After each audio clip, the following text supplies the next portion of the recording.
This has got to be the flappiest McFarlane figure I've ever covered.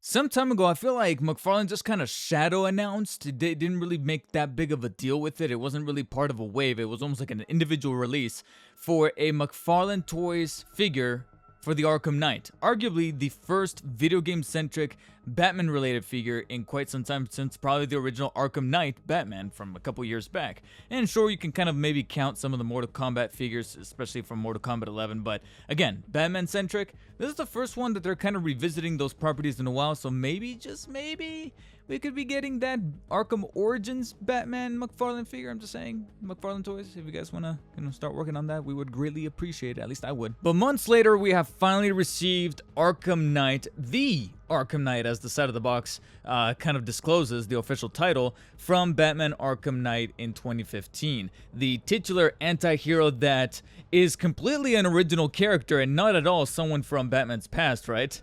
Couldn't possibly be that after the many affirmations that Rocksteady and director Sefton Hill would often deny and confirm that it was somebody original and a brand new character, right? Damn it. Anyways, my personal biases with that aside, we finally got him in 7-inch McFarlane Toys form, and I would say that with the way that his overall outfit and look is very, very much militarized, especially with his background inside of the game, it was very ripe for McFarlane to tackle a figure made out of this particular villain. And it definitely shows all throughout the figure that he's definitely got a form of a presentation to him. He's definitely got a sense of presence, especially with the way that McFarlane was able to kind of chisel out all of the different sculpting and textures to his overall, and like I said, very militarized suit. And I feel like it, for the most part, it comes across fairly well, especially around the shoulder and bicep area. I can kind of see like the armor texturing coming out through there, as well as the overall look of his chest and armor area. Like, there's something about the plating that actually legitimately looks badass on screen, especially when you have the white A and the red decals there across his abdomen. And then we get to the head sculpt that I think is modeled very accurately to the version that we got on screen. Personally, I would have preferred the red eyes, where he's kind of like in instant kill mode as opposed to the blue, but I guess that kind of makes sense considering that this is supposed to be more so in his natural state.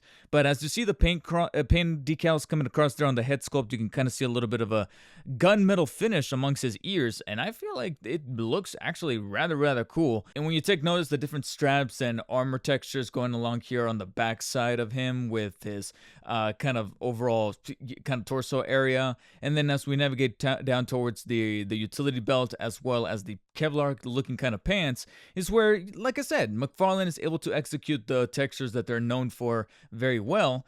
Except it's here where we also come across a little bit of a distinction that makes me think that Arkham Knight, since 3 Jokers Batman, is probably going to be one of the most customized figures that modders and custom job painters for specific figures such as this are going to have a field day with. Because the way that everything looks very panelized and armorized, it's going to make it very easy and convenient for people who like to do paint decals, custom-made paint decals on figures, to, like I said, go to town and go crazy on this particular guy, especially since I would argue that he's one of the few figures that I noted very much needs it, because as soon as I looked at the figure a little closer, I realized, wait, is it just me, or is he missing some specific red and blue detail that I distinctly remember the character model inside of the actual Arkham Knight game having? And that's where I resorted to looking at some pre-rendered CG shots from the original game, and sure enough, it does look like the pants area specifically has a little bit more red imbued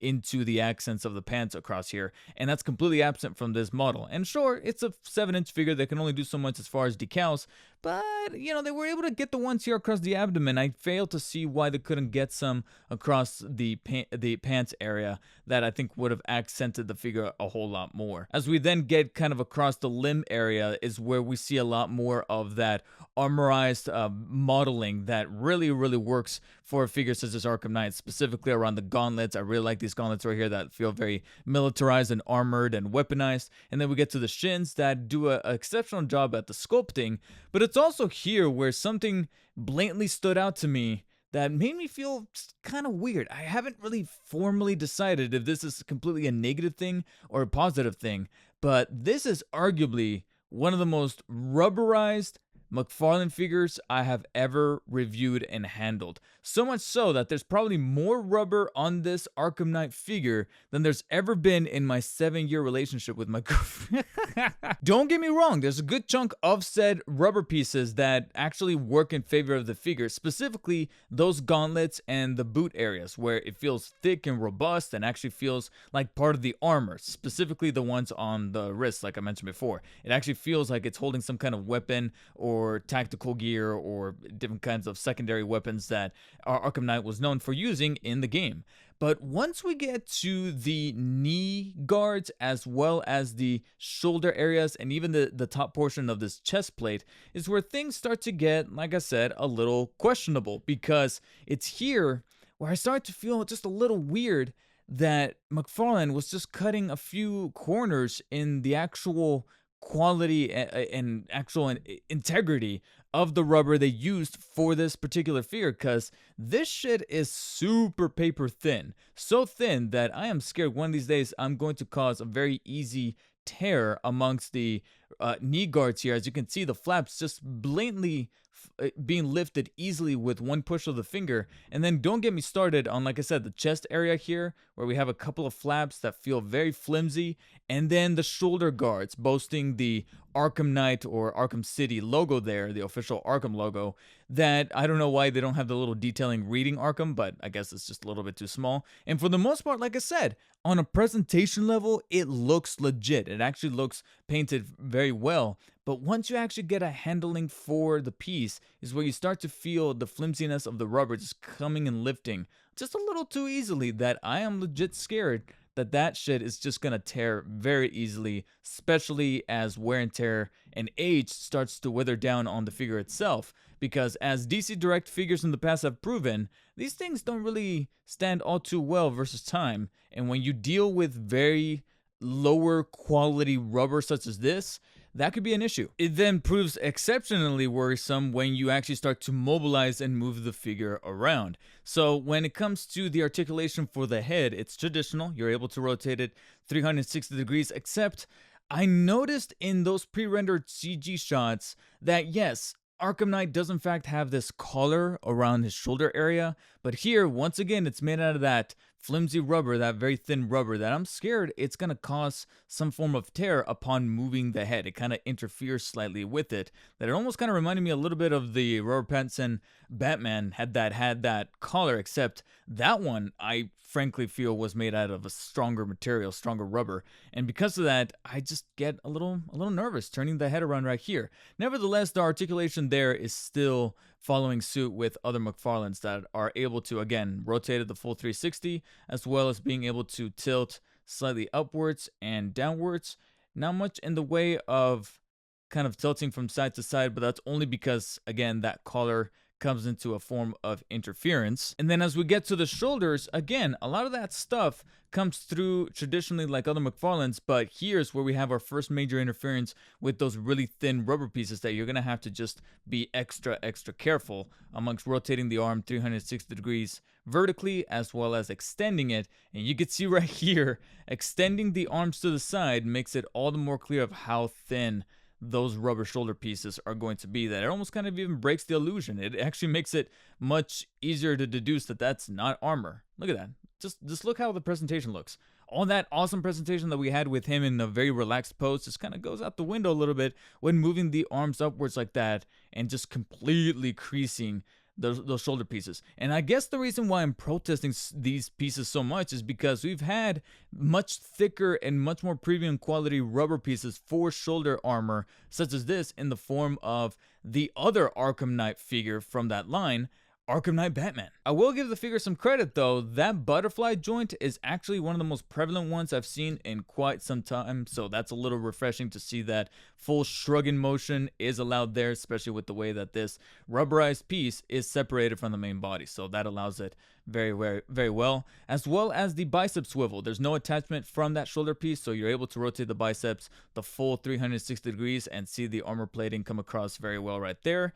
And it's one of the more fluid elbow joints, with the two joints being able to fully bend all the way upwards like that. And keeping the surprises going, we also have the wrist joint that is not only able to rotate 360 degrees, but it's also the most fluid one that I've had some time in terms of that cut, being able to pivot the wrist upwards and downwards, which is genuinely surprising considering that I saw this wrist guard, this rubberized wrist guard, and thought to myself, okay, as cool as it looks, it's probably going to impede a little bit on that wrist joint. But frankly, it really wasn't doing that. They were able to cut it a little lower than you would expect it to be, and allowing the wrist joint to move a bit more freely. So I'll give them some credit for that. Another part of the figure that kind of leaves me a little conflicted is the torso joint, because once again, that thin form of rubber comes back into play with this abdominal armor area, because this entire piece right here is actually one big flap, if you will. Now, this one's a little easier to hide because of how it's able to just kind of flush with the rest of the torso part right here and the abdominal area. So the only way to really deduce that this is one of those thin rubber pieces is to actually get your finger to dig in there and lift it up. That's the only real way that breaks the illusion.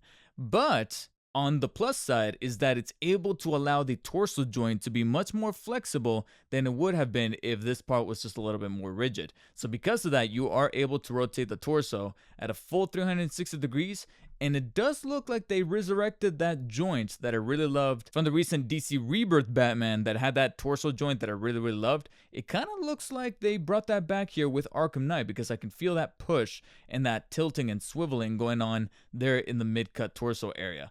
And thankfully, this thin rubber piece allows that to happen. So this is one of the few areas where I'm more on the grateful side for the thinner piece than I am being critical of it, because it at least allows the full 360, as well as being able to inch it from side to side on the oblique area, such as that, as well as very decent crunching and extension towards the back, like so. No real waist articulation, at least not the full 360 that I'm usually expecting or hoping for, but you can kind of see it slightly wedging from side to side, so there's a little bit of mobility there.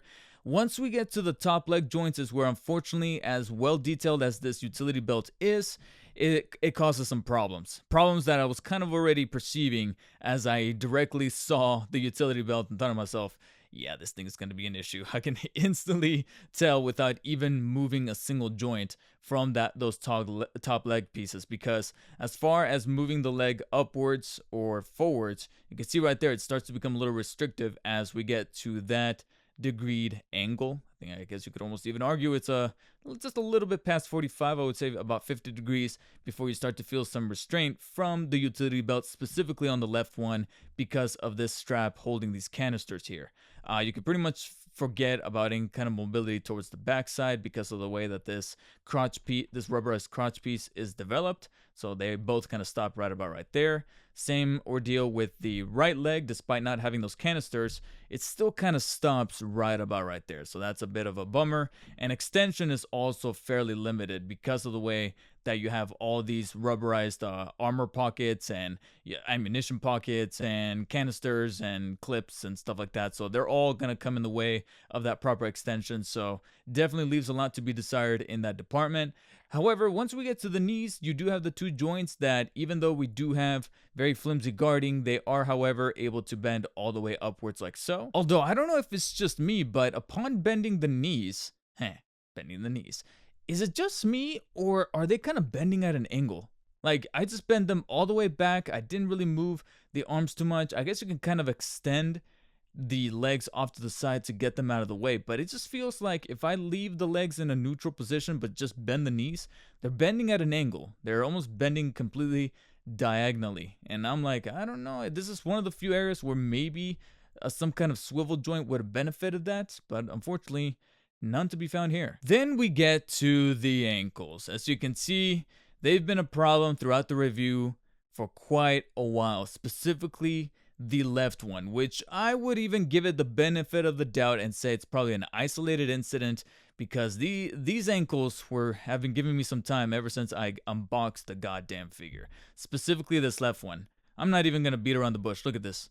Look how flimsy. If anyone's got a solution that can probably post it in the comment section below to tighten joints as opposed to loosening them up, please let me know ASAP, because I really want to fix this ankle here. And I can tell it's probably a personal isolated issue I'm having here with my figure, because the right one doesn't really have that problem. It could be a little tighter, but it still feels, you know what I'm saying? Like, it still feels like this is correct. It's just a little looser per my preference. But this one is just completely inexcusable. Something is not right. It almost feels like something is broken in there. And because of that, I'm not able to get it to stand still, and that causes problems when it comes to posability. Nevertheless, the ball joints found here on the ankles are still the traditional ones you find on McFarlane's, where you're able to move the foot up and down about that far. And then, of course, rotation is the traditional 360 with the joint moving in place as well. Some slight pivoting from side to side, as you can kind of see a little bit going on right there. And then, of course, you cannot forget the toesies that could still be found amongst the edges of what I am now seeing and noticing are rather elongated feet. Yo, Arkham Knight, you came to play. Jesus. That then leaves us with accessories, which is arguably gonna go into some controversial territory, because if you have played Arkham Knight, you know that Arkham Knight is not gonna be shy away from using sidearms. Okay, so it's obviously not gonna be a single question that McFarlane Toys is gonna throw in a grapple gun. I mean, I think maybe he used it once or twice here or there for traversal, but when he actually faced the Dark Knight himself, I don't think he had a grapple gun aimed at his head, okay? It's funny because it almost looks like, if you look a little closer here, it just almost looks like they started developing his traditional sidearm, and then somewhere along the way they're like, oh, wait, we can't do that. We cannot do that. Throw on a grapple here at the front of the nozzle, and then that traditional back grapple kind of aesthetic to the handlebar here, as well as the little circular disc here in the middle that conjoins everything together.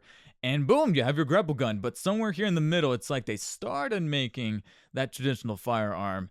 And yeah, it's pretty much as generic as it comes when it comes to some of these grapple accessories. One thing that I will give it credit, though, is that they managed to make the handle very, I don't want to say very thin, but very malleable enough. And they were able to sculpt out his hands in a way where they got the fit actually pretty perfect. If you just give it a slight push into either one of his hands, he would actually very form-fittingly hold the grapple gun in place without very little trouble. I would probably say this is one of the easiest figures to fit his accessory into his hand thusly and without issue. So I was like, all right, well, I guess I'll give him some kudos for that.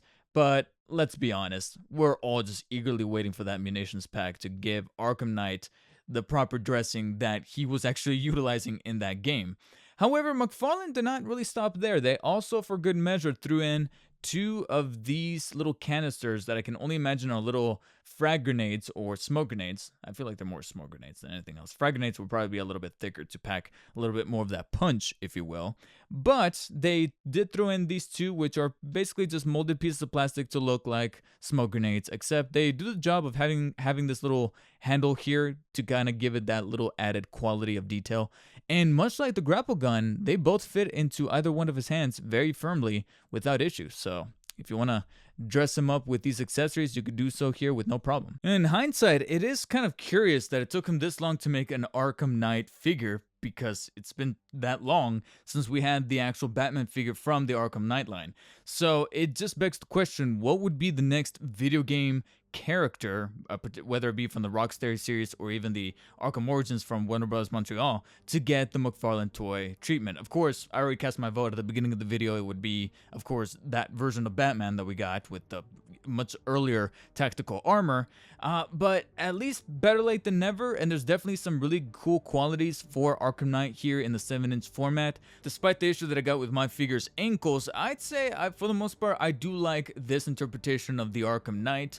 Though the paneling with that very thin rubber, I'm able to somewhat give it a pass on this particular issue of the character. it just poses more concerns for the future of McFarlane Toy Batman figures, and how many of these corners are going to be cut for figures of whether it be the Batman or Batman related characters that sport armor plating such as that, and whether or not we're going to see this kind of quality in those pieces once again. So I throw it over to you guys. Do you think this causes for concern? Do you think that this is going to prove an issue later down the line? Or do you think you're okay with that as long as it looks cool on the figure? Let me know in the comment section below. Hope you guys enjoyed the video. If you guys do want to add Arkham Knight to your McFarlane Toy collection, be sure to utilize the links in the description. They help with the channel quite a bit. Check out this other McFarlane Toy review showing up on screen right now. And as always, stay humble. I'll see you in the next one.